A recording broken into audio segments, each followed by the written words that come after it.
السلام علیکم ورحمۃ اللہ وبرکاتہ۔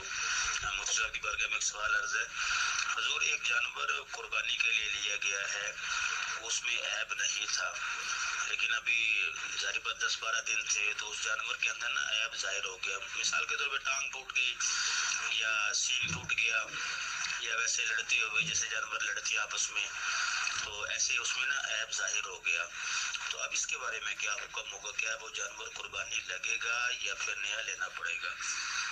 مطلب قربانی سے پہلے اس میں عیب آ جائے، اس کے بارے میں شرع حکم کیا ہے حضور؟ جب لیا گیا تھا اس وقت اس میں عیب نہیں تھا، لے کے گھر رکھا ہے تو پھر اس میں عیب آ گیا، مطلب لڑتے ہوئے یا جھگڑتے ہوئے جانور کا، اس کے بارے میں حضور شرعی رحمت فرمائیے۔ السلام علیکم ورحمۃ اللہ وبرکاتہ۔ قربانی کا جانور لیا لیکن پہلے عیب نہیں تھا، اب عیب آ چکا ہے، یعنی ٹانگ ٹوٹ